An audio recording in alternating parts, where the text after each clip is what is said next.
This is Mrs. Beinado, and we are going to be reading a new Cinderella tale. It's called Cendrillon, and it is a Caribbean Cinderella story. Part 1. You may think you know the story I'm going to tell you, but you have not heard it for true. I was there, so I will tell you the truth of it. Here, now. Cendrillon.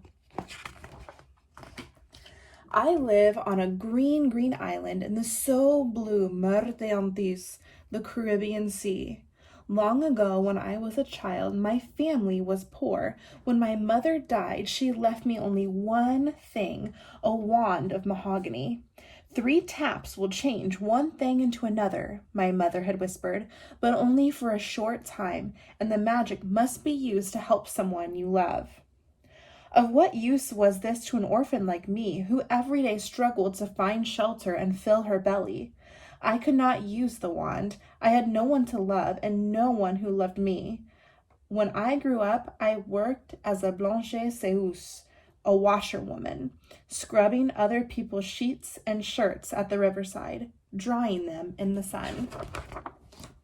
One woman I worked for was so kind. I often nursed her, for she was always sickly, poor creature. In thanks, she made me the nanine, the grandmother of her baby girl, Cendrillon. When I held that bébé in my arms on her christening day, I felt such love, and I saw love returned from her sweet brown eyes. Alas, Cendrillon's mamma died soon after this. Then her papa, Monsieur, married again. Madame was a cold woman and puffed up, proud, because her grandfather had come from France.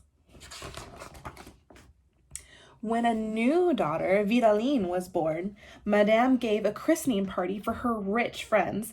What a feast it was! Madame and the other fine ladies were dressed in satin and velvet, all the colors of the rainbow. They laughed at my worn white skirts and peasant's way of speaking. Pretty Cendrillon came and kissed me. Bonjour, Nanine. She gave me a cup of punch. Her hands were blistered and red. Pauvre Cendrillon, poor little child, I cried. What have you done to yourself? She shrugged. My father's wife works me like a serving girl. And Monsieur allows this? Sighing, she said, he fears Madame, but I'm strong. The work hurts my hands, but not my heart. Someday I will find a way to help. Even as I spoke them, my words sounded hollow. How could I, a poor washerwoman, do for my dearest? When she was older, Cendrillon would come to the river each morning to do the family's laundry. Her sweet bonjour was music. Her smile was sunshine, even when the clouds hid the sun. We knelt beside the other blanchiseuses and talked and sang and laughed as we scrubbed clothes. Cendrillon seemed so happy, I wished that I could always see her so. Nothing was easy for her at home. Madame and spoiled Vidaline ate dainties. Cendrillon often only had a handful of flour and tail ends of codfish. All day she worked. At night she slept on a hard straw pallet. Then one day she came, sad-faced, to the river. No singing or joking would make her smile. I asked, "What troubles you so, my child?" "There's a ball tonight, but I am not to go," she said, looking so miserable my heart nearly snapped in two.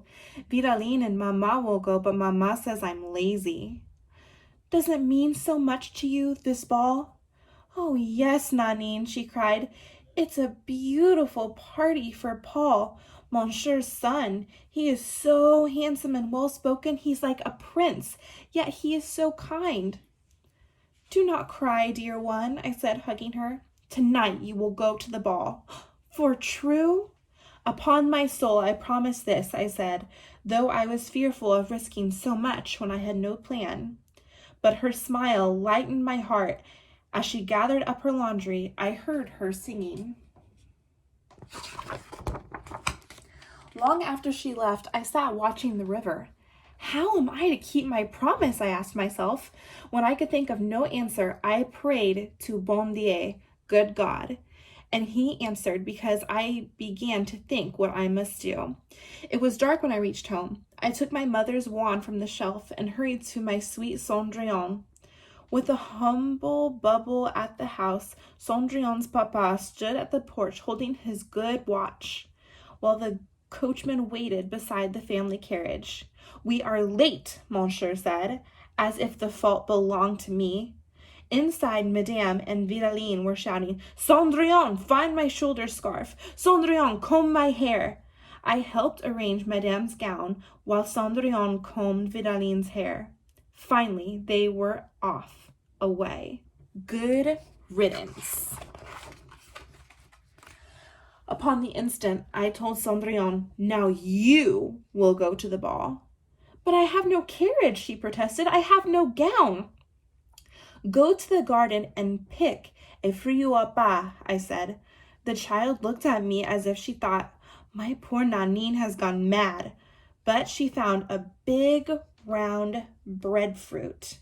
I tapped this 3 times, tu, tu, tu, with my wand, and it became a gilded coach. So far, so good. And that's the end of part 1.